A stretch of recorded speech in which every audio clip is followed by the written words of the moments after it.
Confident masyado si Sarang manalo yung PDP laban. Lahat daw sa Duterte. Yung nag-attend nga po ng kanilang last meeting di Avance, magto 2,000 lang po. Sabi ng PNP, laging langaw po kasi ayaw ng tao ng sige lang ang panira. Lahat masasamang salita po ang narinig kay Sara. Ito rin si Kitty para ng mga komunista. Our growth is strong. Inflation continues to ease. Private consumption is rising and our job market remains vibrant. These are clear signals of accelerating domestic demand ahead, which is our strongest shield against external headwinds and trade wars. Sabi po ni Secretary, pinanganak September 14, 1955. So 70 years old siya po, mga kababayan. Birthplace niya, Chicago, Illinois, USA. Nagpapagang mga balita at pagtalakay sa mga isyu na lipungan. Bulsa! Opinyon, banat at paglalantad sa katotohanan. Bulsa! What you see is what you get. You decide. Mga kababayan, dito muna tayo sa ating joke time portion. Padala ni James Gordon Baumgartner. Tamang-tama, yung joke niya po, yung entry niya, may relasyon sa politika. Kwento ng isang politikong namatay dahil sa tindi ng init sa kampanya at pagod sa kakaikot. After na mamatay yung politiko, nagpang-agaw si San Pedro at saka si Satanas. Kwento ni San Pedro, sabi doon sa politiko, ito niya yung paraiso, namangha yung namangha yung lalaki. Gulat na gulat kasi napakaganda ng paraiso siyempre. Maraming halaman, mga ibong nagkakantahan, mahalimoyak yung paligid, tahimik, maririnig mo praise songs ng mga nakapasok sa langit. Sabi ni Satanas, dito ka sa amin, sa lugar namin. Sa lugar namin, may mga kasino doon. Matatayog na gusali at magagandang babae, sabi ni Satanas. Ganun na pala yung impyerno, ano po? May hotel na pala doon at matatayog na gusali. At may mga magagandang babae. Nagsasayawan siguro.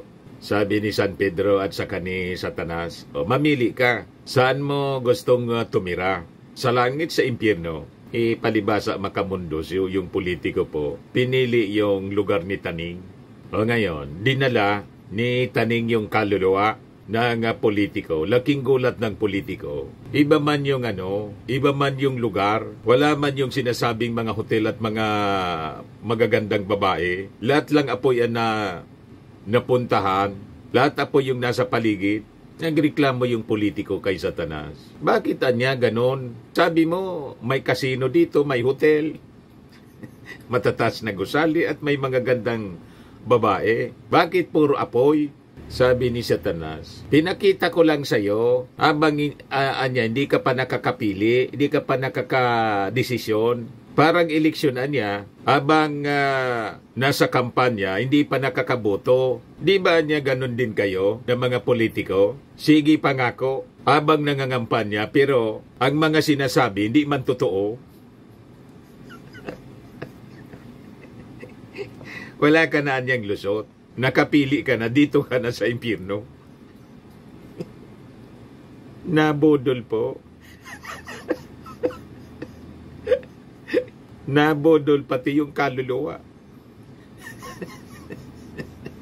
Nakinig sa kasinungalingan ni Satanas. Yung politiko kasi parehas man sinungaling. Naisahan yung politiko. But anyway, joke man lang po. Automatic na, matic na po, 200 pesos. Ayan siya, sinulat ko na rin dito para kasali ka na rin sa monthly raffle draw. Pag nabunot yung pangalan mo, 5,000 pesos yung cash prize. Pag hindi, kasali ka pa rin, qualified ka pa rin sa grand draw natin, 10,000 na po sa December. Gusto ko muna pala na pasalamatan yung pagbisita ng isang avid viewer natin dyan sa Tarlac. Pero taga rito siya sa taga rito siya dati sa Albay, sa Legazpi City. Taga Rawis daw siya.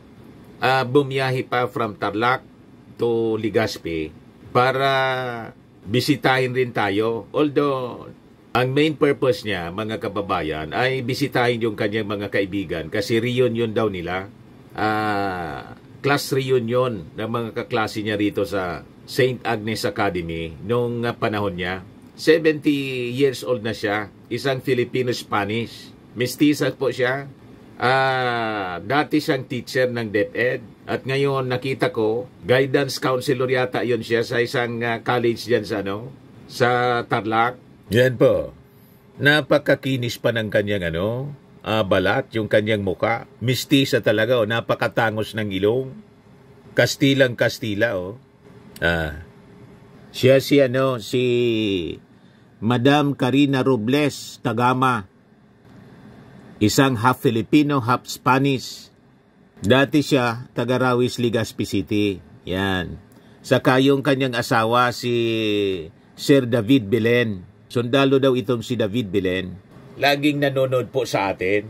Maraming salamat po. At sabi niya, ipapakilala daw niya ako sa kanyang mga kaibigang senior citizens diyan sa Tarlac para dumami pa yung ating mga tigapanood at followers.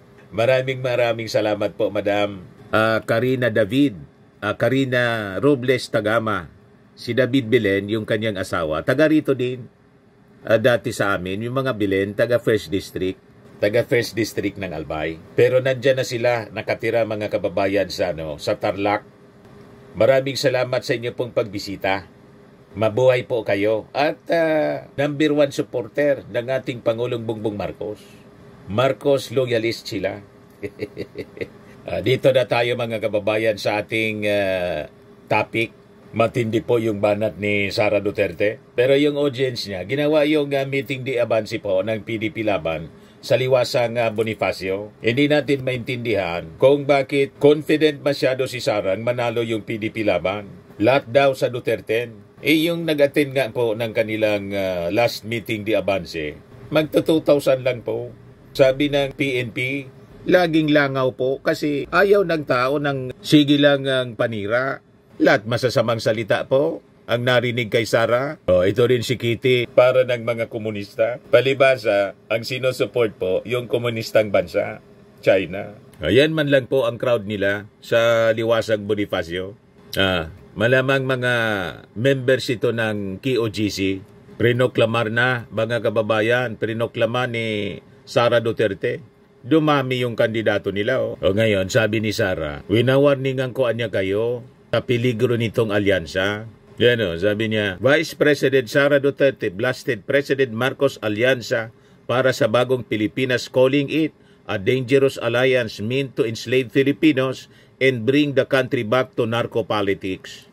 Baliktad po talaga. Yung lumalabas po na narco-politics, yung previous administration, yun ang lumabas po sa Quadcom. At base po sa mga kaso na final ni Trillanes, ngayon, binabaliktad ni Sara. Ina-accuse na yung ating administrasyon na involved sa narco-politics. The same narrative mga kababayan, accusing the President na ayaw magpa-hair follicle po kasi bangag. Ang ayaw po magpa-drug test, yung tatay mo mismo noon, challenge. Sabi ni Harry Roque, ano niya? Bakit gagawin yon? Wala niyang makakapagdikta sa presidente. Gagawin niya yun kung gusto niya. Kung ayaw niya, walang makakapagdikta sa presidente. Pagkatapos ngayon sila, gustong diktahan yung ating Pangulo. Na mismong isa sa kandidato nila, si Vic Rodriguez po, noong kampanya, inawagaywa yung negative result sa drug test ng ating Pangulong Bongbong Marcos. 2 beses na nagpa-drug test yung ating Pangulo, negative. Sabi ni Sara rito sa meeting di Abansi, ang binuong alyansa ay isang mapanganib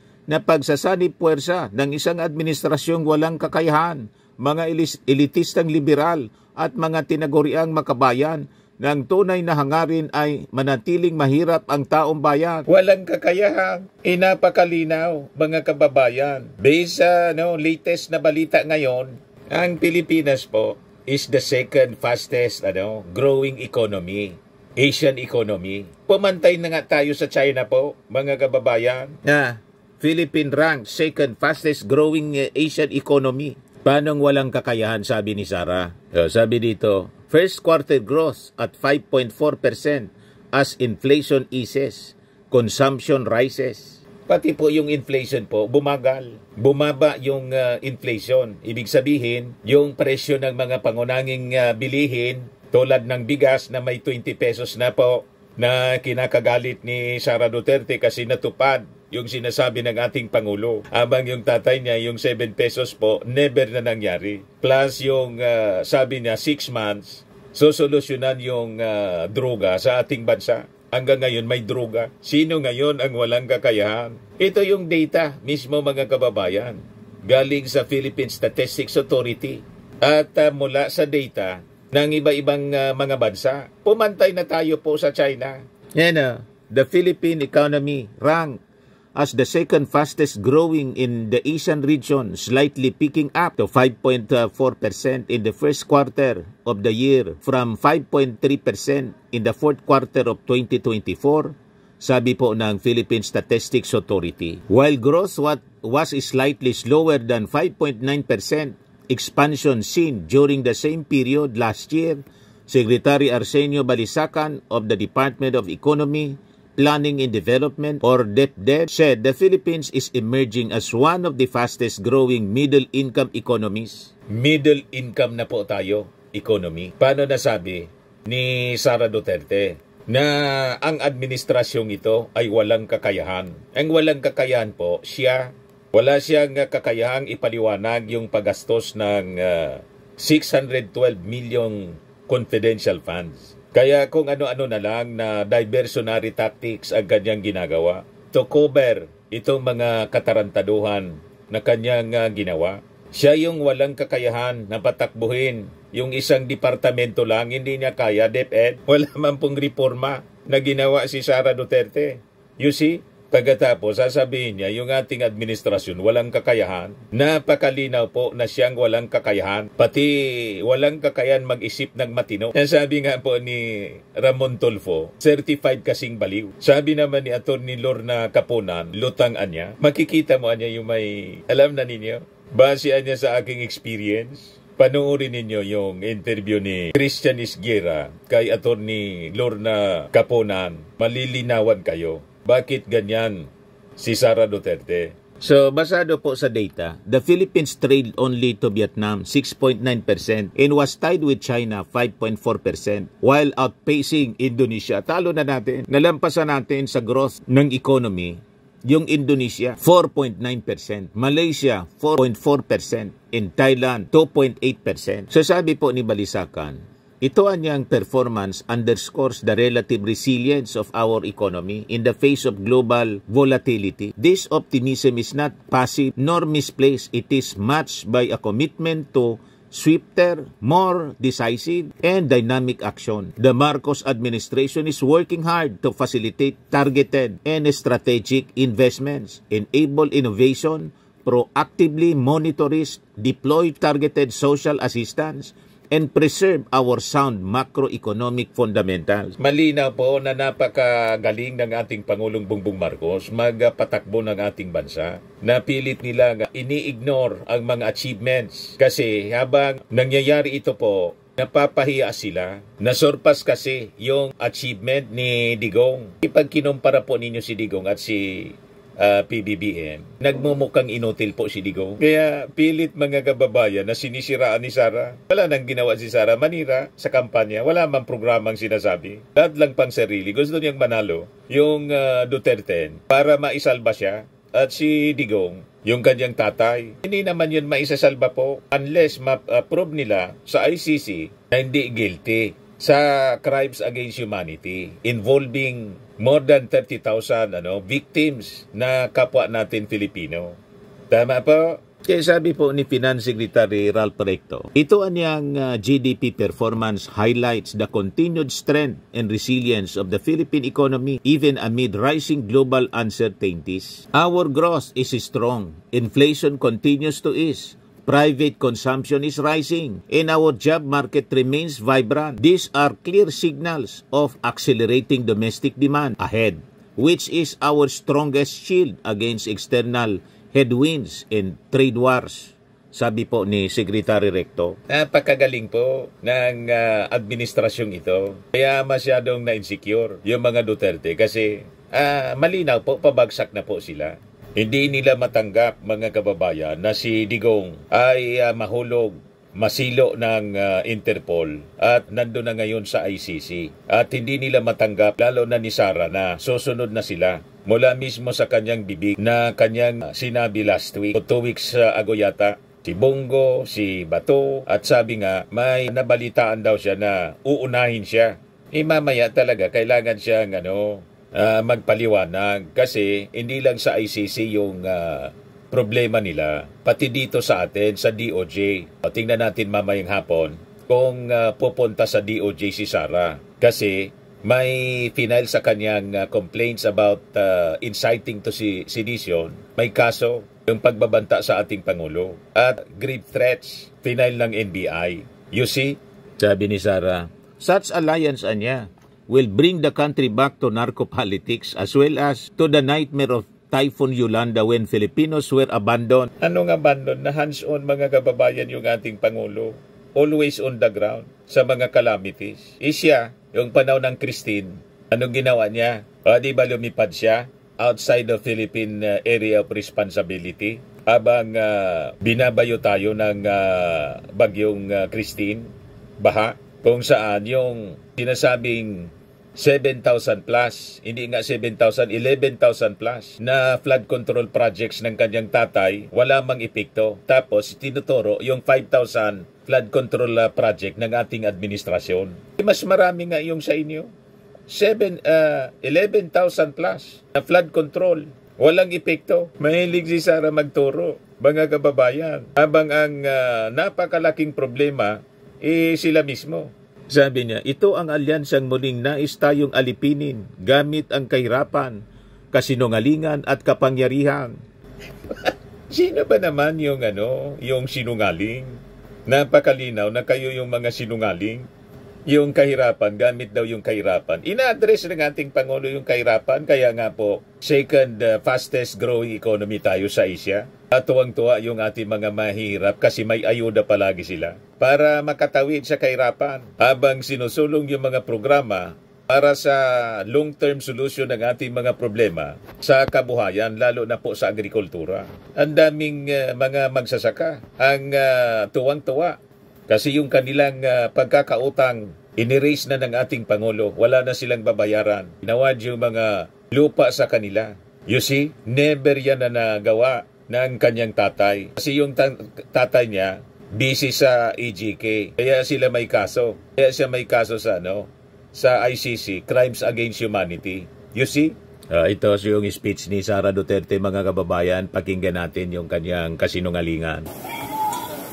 Sa kasamaang palad, iniluklok natin ang isang leader na walang kakayahang maintindihan ang tunay na kalagayan ng mga Pilipino. Walang kakayahan daw maintindihan yung kalagayan ng ating mga mamamayang Filipino.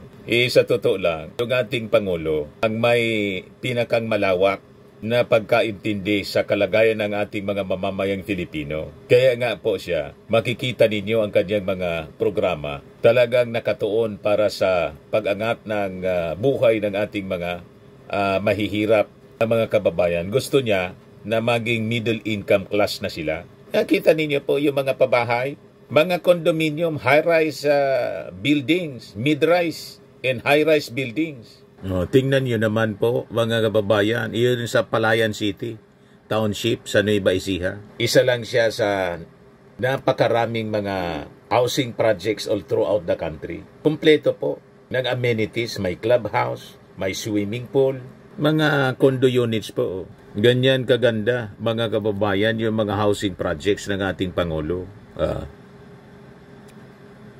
Yan po. Diba? Napakaganda. Ito yung sa Bukawi, Bulacan. Yan, mga housing projects po. Ito yung proposed housing project dito sa amin sa Legazpi City. Yan. Ang gaganda po. Dito ito sa amin, mga kababayan. Perspective. Ito sa San Mateo, Rizal. Kaya masyadong nainggit si Sara kasi hindi siya kasali rito sa implementation ng mga projects. Ang nakaprintira si Speaker Martin Romualdez, kaya galit na galit siya kay Speaker Martin Romualdez. Iyon naman yung nagiging katuwang ng ating Pangulong Bongbong Marcos, si Martin Romualdez. Kaya ang bagay na maging successor ng ating Pangulo, si Martin Romualdez. O ito yung development dyan ng housing project sa Tondo, Manila. Yeah. Ito naman pabahay para sa mga sundalo at polis. Kaya hindi nila magatungan yung ating mga sundalo at polis na kumampi sa kanila. Wala man silang ganyan na project para sa mga polis. Si PBBM lang po ang nakagawa ng ganyang malalaking projects. Plus yung Pasig River bigyang buhay muli. Napakaganda na po yung Pasig River. Napakalinis na po at tourist attraction na siya ngayon. Ito yung sa Malabon. Yan o. Look, President Ferdinand Marcos Jr. leads the turnover of 1,380 housing units of the St. Gregory Homes Project in Barangay Panghulo, Malabon City on March 27, 2023 pa to. PBBM is inspected one of the housing units with the Department of Human Settlements and Urban Development Secretary Jose Rizalino Acosar. Yan o. Yan yung ating Pangulo. Pakinggan natin yung ating Pangulo. Ating General Manager sa NHA, General Manager Joe Bentay, lahat ng mga benepisyaryo ng pabahay ng pamahalaan, ang ating mga kasamahan, my fellow workers in government, ating mga minamahal na kababayan, magandang tanghali po sa inyo lahat. Huwag po kayo mag-aalala na masyadong matagal yung speech ko. Magpapakain daw si Mayor Jeannie ng para... Sinubo ko na naman si Mayor. Masaya po ako na nandito at makasama kayong lahat.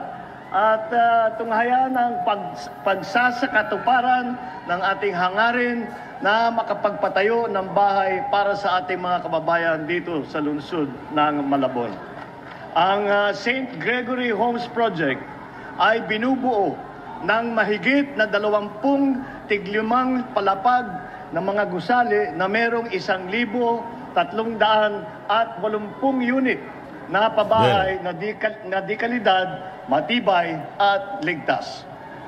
Naging matagumpay ang housing project na ito dahil sa pagtutulungan ng National Housing Authority, lokal na pamahalaan ng Malabon, iba pang ahensya ng gobyerno at siyempre ang ating kasama at partner ang pribadong sektor.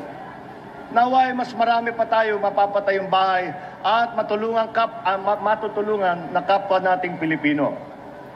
Kaya't nagpapasalamat ako muli sa kooperasyon ng ating mga benepisyaryo dito sa St. Gregory Homes Project na karamihan ay naging informal settlers at dating nakatira lang sa kung saan-saan, sa waterway, sa danger zone, mga ibang lugar na naapektuhan ng mga proyekto ng Department of Public Works. Sana po ay magsilbi ito ng paalala at patunay na ang proyektong ito ay handang gumabay at tumulong sa inyong tungo sa pagunlad ng inyong pamumuhay. Para po sa akalaman ng lahat, napakalapit po sa aking puso ang pagsisiguro na maging matagumpay ang mga human settlements at housing projects ng ating gobyerno. Isa po sa mga binibigyan nating prioridad ang magbigyan ng solusyon ang napakatinding kakulangan ng pabahay dito sa buong Pilipinas. Kaya naman po ay hinamon ko ang aking sarili at ang aking mga kapwalingkod sa DHSUD, sa NHA, lalong-lalo na ang ating mga LGU na matugunan at ang mga pangangailangan ng pabahay sa loob ng aking termino bilang Pangulo. Kita na ninyo? Pagkatapos si Sara, ang marinig mo sa kanyang bibigla at paninira at kasinungalingan, mga kababayan, tungkol sa ating Pangulong Bongbong, wala man siyang contribution kundi ang manira. Punong-puno ng basura ang kanyang bibig at hatred yung kanyang puot, yung kanyang puso. At higit sa lahat, hindi kayang magdesisyon para sa kapakanan ng sambayanan. Pinagbabayaran natin ngayon ang pagpili ng maling leader. Ang maling leader na napili namin, kayo po, kasi sumusweldo kayo, hindi man nagtatrabaho, kundi naninira lang. Pagkatapos, i-endorse mo pa yung mga kandidato mo na parihas mo, mapanira.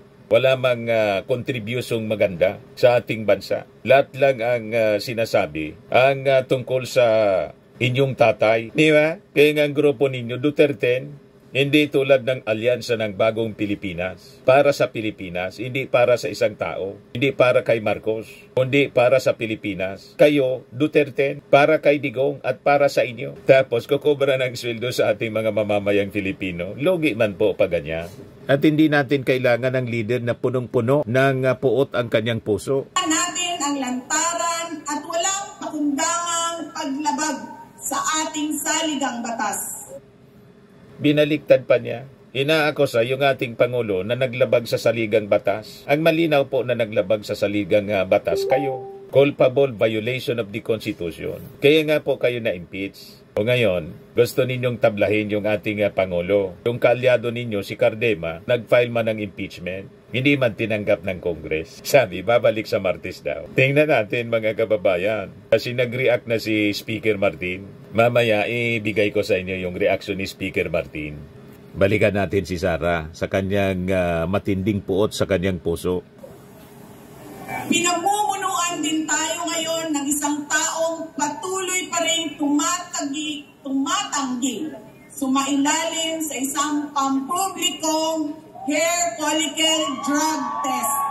Ano, oto-oto, na pag sinabi ninyo, susundin niya, yung tatay ninyo nga ayaw. At saka, bakit kailangan pa? Nakitang-kita naman po sa behavior ng ating Pangulo, malabo na bangag. Ang bangag po, yung mga taong violente. Alam na ninyo kung sino yung mga taong violente. Yung madaling magalit at mahilig magbanta. Yan ang dapat magpa-check up. Yan ang mga manifestation. Hindi nga lang sa dapat magpa-check up, pati sa psychiatrist dapat magpa-check up kayo. Ngayon lang tayo nakakita na openly ang isang sitting vice president magbanta sa ating Pangulo, sa First Lady at kay Speaker Martin, sa Speaker of the House. Ngayon lang tayo nakakita ng Vice Presidente na i-imagine yung ulo ng Pangulo na tanggalin. Ngayon lang tayo nakakita ng Vice Presidente na nagbantang ipahukay ang bangkay ng isang dating Pangulo. Tapos itapon pa sa West Philippine Sea. Walang matino na tao na gagawa ng ganyan. Because that is desecration of the dead. You see, kayo ang dapat magpa-check up. Napakalinaw po sa mga display ng inyo pong pag-uugali. Binabaliktad lahat ni Sara. O tingnan mo, punong-puno ng puot ang kanyang pagkatao.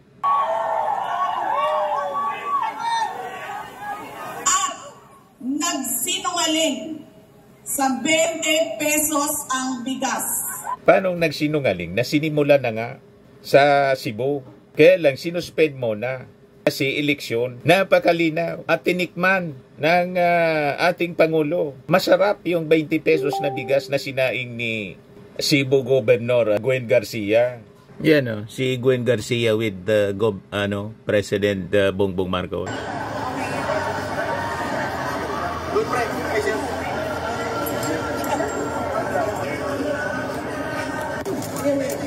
Yan well-milled rice. So, diba?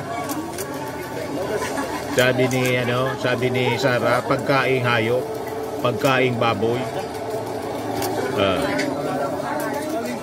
Ininsulto yung ating mga magsasaka.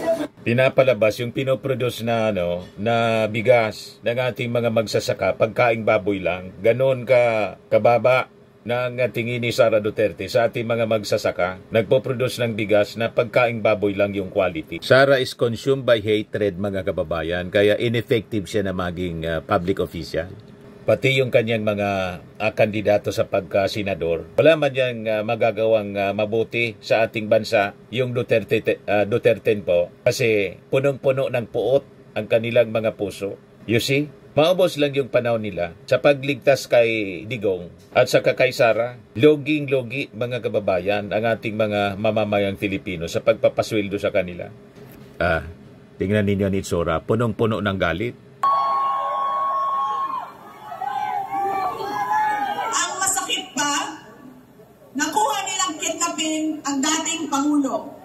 Inakusa na kidnapper yung yung ating gobyerno. Saan ka nakakita ang gobyerno kidnapper? May kidnapping talagang nangyari na may warrant of arrest galing sa ICC, sinerve ng Interpol, at sabi ng mga legal experts, international law experts, legal anya yung nangyari. Kanino kayo maniwala? Kay Sara Duterte na sablay ang pag-iisip? O sa mga international legal experts? You see, pag naniwala kayo kay Sara, ibig sabihin ang level ng kaisipan at kalagayan ng mental health, parehas kayo, parehas ninyo. At dali-dalian nilang itinapon sa ibang bansa upang litisin ng mga dayuhan. Tinapon daw. Ang mga itinapon po, yung mga victims ng EJK na napakarami rito. Kung saan-saan na lang po natagpuan ang kanilang pamilya. Nakandosay kung saan-saan. At nandun na mga kababayan sa libingan. Pero si Digong po, buhay na buhay. Sarap ng buhay niya. Nandun sa dahig, kumpletong facilities at binibigyan ng due process. Nakapamili ng abogado na gusto niya, international lawyer, to defend himself in court. Yung mga biktima po ng EJK, wala na po. Mga kaluluwa na ngayon. So, ang may karapatang magalit at maghanap ng hustisya po, itong mga victims ng EJK. O ngayon, napakapalad ng pamilya Duterte kasi binibigyan sila ng due process. Pero masamang masama ang kanilang loob despite the fact na may due process para sa kanila. Kita ninyo ang pag-ugali ng mga taong ito. Masyadong entitled po sila. Wala silang paki doon sa napakaraming victims na mga Filipino. Pero si Digong, na nambiktima sa mga kapwa niya Filipino, nandun nga sa ICC, pero binibigyan siya ng due process. At sisihin niya yung sarili niya kasi hindi nakita ng mga pamilya ng biktima ng EJK, mga kababayan, na magkakahustisya sila rito sa Pilipinas sa panahon ni Digong, kaya final po sa ICC. Walang kinalaman sa kaso ang ating Pangulong Bongbong kasi final ito 2017 pa po. Mga pribadong complainants. Napakalinaw po. Yung tinuturo yung ating Pangulo. Nagkataon lang na yung warrant of arrest nirelease po panahon ng ating Pangulo. At may obligasyon tayo sa Interpol. Napakalinaw po yan. Hindi matanggap ni Sara. I-questionin niya yung yung ICC. Filipinos deserve better. Kailangan natin maging mapagmatyag.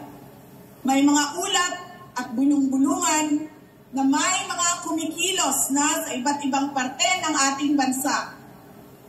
Mga babala na maaaring nagsisimula na ang malawakang dayaan sa... So, pinapalabas niya, ginukondisyon niya ang isipan ng ating mga mamamayang Filipino. Pag natalo ang majority ng kanilang kandidato, dinaya. Malabong-malabo man po. Para mga kababayan, lasunin yung isipan ng mga tao na dapat sila mag-ingay, mag-protest at mag-people power ultimately in case natalo sila sa eleksyon. Sabi po ng isang survey firm, yung Okta, Magic 12, Alyansa will not just win, they will win big. Yan sabi po ni Okta Research President Ranjit Rai. Kasi organize ang kampanya po ng Alyansa ng Bagong Pilipinas. Yung audience lang nila doon sa mga rallies nila, napaka-county po. Ito ngang grand rally nila, yung last nilang ginawa kagabi, kung saan nagsalita si Sara sa Liwasang Bonifacio. 2,000 lang po yung attendance. Paano silang mananalo sa ganyang crowd? Whereas yung mga kampanya ng Alyansa ng Bagong Pilipinas, 50,000, 100,000, 200,000 yung attendance po ng mga pumupunta.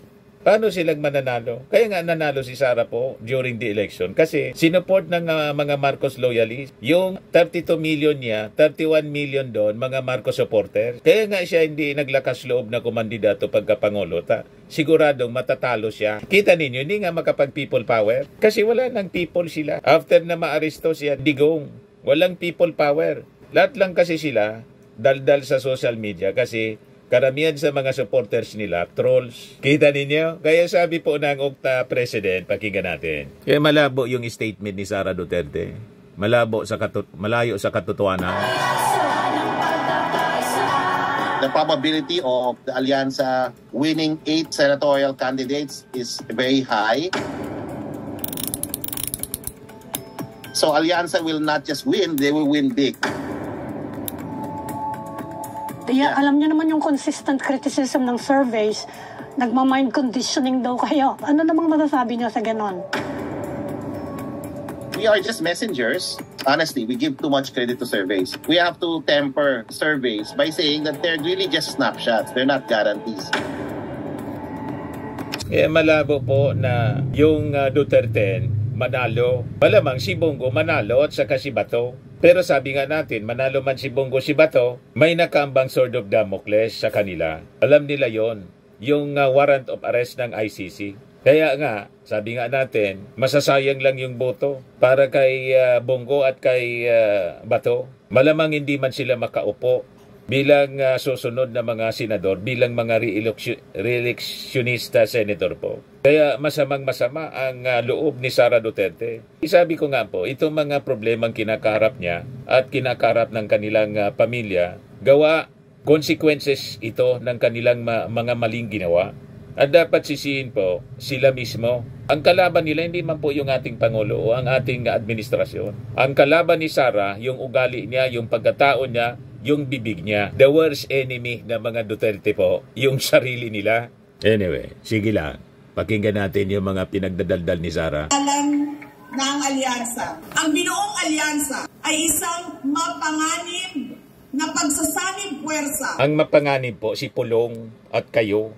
Nakita sa video eh. At si Digong, yung tatay ninyo. Kaya tama lang na nakakulong siya. Kasi yung biktima po, 30,000, probado na, nabilang na. More than 30,000 yung nangamatay. Yun ang mapanganib. At kayo po, mapanganib kayo. Bakit? Mismong presidente, pinagbantaan. Sa alyansa po, walang ganun. Harmless yung mga kandidato ng alyansa. Walang pag-ugali na tulad po ninyo. Paano nasabi ninyong mapanganib yung alyansa? Ng isang administrasyong walang kakayahan, mga elitistang liberal, at mga tinaguriang makabayan. Walang kakayahan. Nakita na ninyo yung kakayahan mga kababayan ng ating Pangulo. Napakaganda yung mga projects. Yung sinasabing elitista. Yung ating Pangulo, pinapaimbestiga na yung isang elitista. Si Villar, yung Prime Water.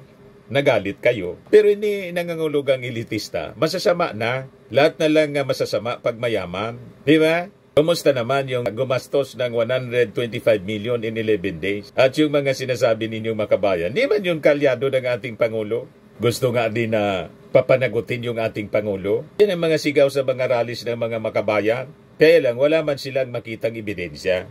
Pero sa confidential funds, mayroon, kaya nag-file silang impeachment. Na-impeach kayo. Mali yung sinasabi ni Sara Duterte, mga kababayan. Na ang tunay na hangarin ay manatiling mahirap ang taong bayan. Nasa middle class na po ang Pilipinas. Base doon sa sabi ng sa data ng Philippine Statistics Office. Second fastest rising economy ang Pilipinas na ngayon. At yung mga mahihirap na walang bahay, may mga condominium na sila na never nagawa ninyo ng inyong tatay. Ang nagawang condominium, yung nasa sementeryo po, kasi na-EGK, naging mga abona. Sa May 12, bumoto tayo ng may buong dangal.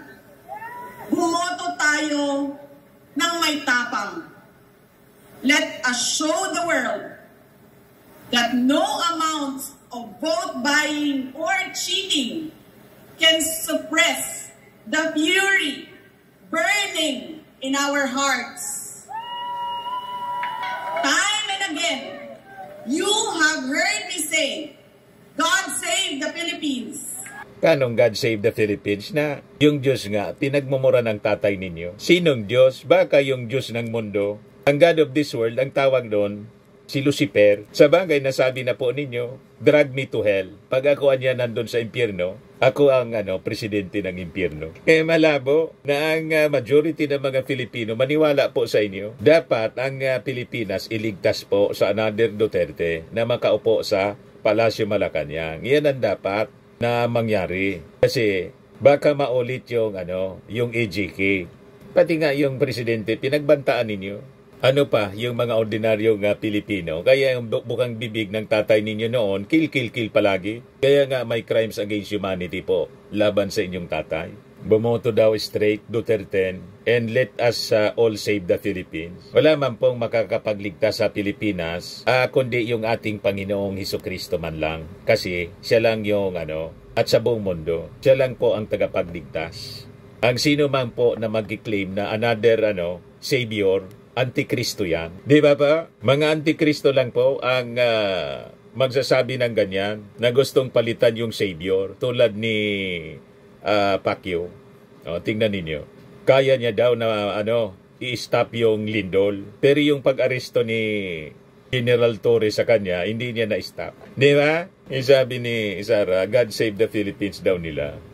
Si Digong muna ang iligtas ninyo kung kaya ninyong iligtas sa ICC. Pagandaan ninyo na mabuti yung defense ninyo kay Digong. Yan ang matinong advice dapat. Anyway, napaba yung ating kwentuhan. May bago na palang Santo Papa. Tingnan natin kung may mensahe si Sara sa susunod na mga oras sa pagkapili ng bagong Santo Papa, isang Amerikano. Ayan po, courtesy ng EWTN. Pope Leo XVI. Voglio ringraziare anche tutti i confratelli cardinali che hanno scelto me per essere successore di Pietro e camminare insieme a voi come Chiesa unita, cercando sempre la pace, la giustizia, cercando sempre lavorare come uomini e donne fedeli a Gesù Cristo, senza paura, per proclamare il Vangelo, per essere missionari.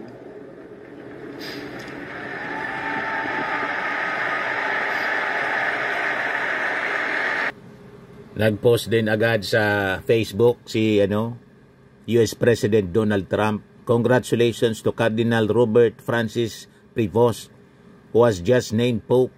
It is such an honor to realize that he is the first American Pope. What excitement and what a great honor for our country. I look forward to meeting Pope Leo XIV. It will be a very meaningful moment. Ito, throwback mga kababayan. Nakapunta na pala siya dito sa Pilipinas. Sabi rito, throwback sa report ng ABS-CBN. When the future Pope Leo XIV visited the Philippines, Reverend Father Robert Prevost, then Prior General of the Order of St. Augustine, visited the Philippines on January 31, 2004 to bless the Friary of the Agustinians of Santo Niño de Cebu Parish in Mohon, Talisay, Cebu. His Agustinian brothers in the province of Santo Niño de Cebu hail his election, calling for prayers as the new Pope starts his ministry. Yan siya mga kababayan. O tinuman yung pagbisita niya sa Intramuros noong 2010. 2 beses na pala.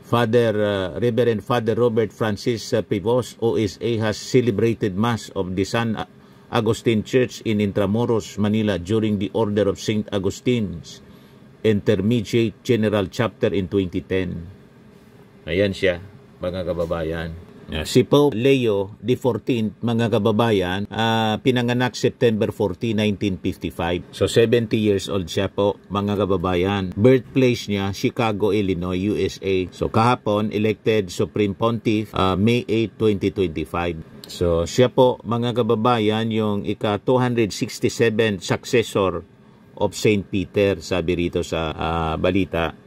Sabi dito sa background niya po, he previously served as Bishop of Chiclayo in Peru from 2015 to 2023 and was prior General of the Order of St. Augustine from 2001 to 2013. He served Peru from 1985 to 1986 and from 1988 to 1998 as parish pastor, diocesan official, seminary teacher, and administrator. He was made a cardinal noong 2023. In 2023 Pope Francis appointed the Prevost as prefect of the dicastery for bishops, a prominent role that has elevated his profile as a potential papal candidate. Ayan po yung mga balita ngayon. Ngayon, mga kababayan, sa Lunes na po, eleksyon. Kailangang ipasok natin. I-number 1 na natin si sa pagkasenador, si Ben Abalos. Anyway, number 1 man talaga siya. Yung number niya po, number 1 sa baluta. Baka masingitan pa po ng mga walang kwenta, sabi ni Vice Ganda. Sa mga magsasaka, ito lang.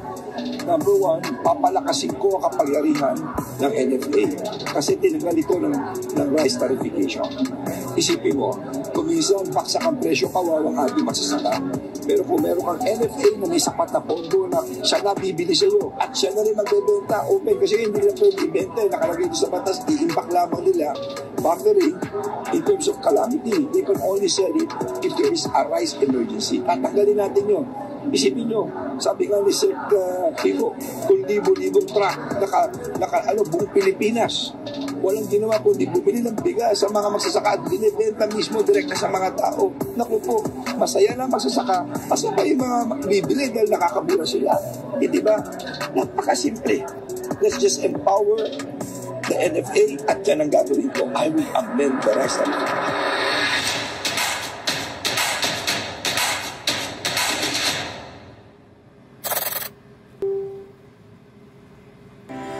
Andito po ang Liga ng mga Barangay para sumuporta sa inyo. Nandito lang po kami sa likod ninyo, Senator Benhar Abalos. Ang kuryente natin ay pangalawa sa pinakamahal sa buong Asia. 20 years ago, tinindigan ko ito. Kung ako'y congressman, pumutol ako rito sa pagwis. The most overtaxed in the whole world ay ang kuryente natin.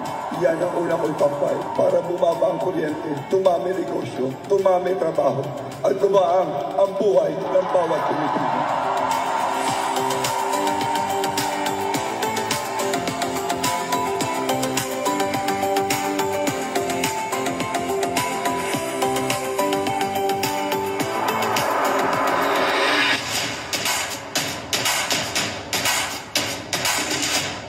Ito naman po, Firmax Firming and Lifting Cream, pinapahid po sa mga pulses in affected area. Mainam po sa paninigas ng mga kaso-kasuan. Ito naman po, Automax Radiant Serum. Sa mukha naman yung application, anti-aging po siya. You will look 10 years younger than your age. Sa mga cancer patients naman po, baka lang gusto ninyo itong itry. Neng siya Red Mix Fruit Drink. Hindi mo po siya gamot, food supplement siya. Kaya lang, gawa siya mga kababayan sa goji berry. Yung goji berry may anti-cancer properties. O ngayon, yung mga inquiries ninyo, dumiritso na lang kayo sa aming messenger sa Facebook para masagot namin agad. Ayos pa? Ayos na ayosan niya, Mr. Maravilla. At sa mga nagana po ng malinis and spacious fitness gym, pumunta lang po kayo sa aming Colossal Fitness Gym.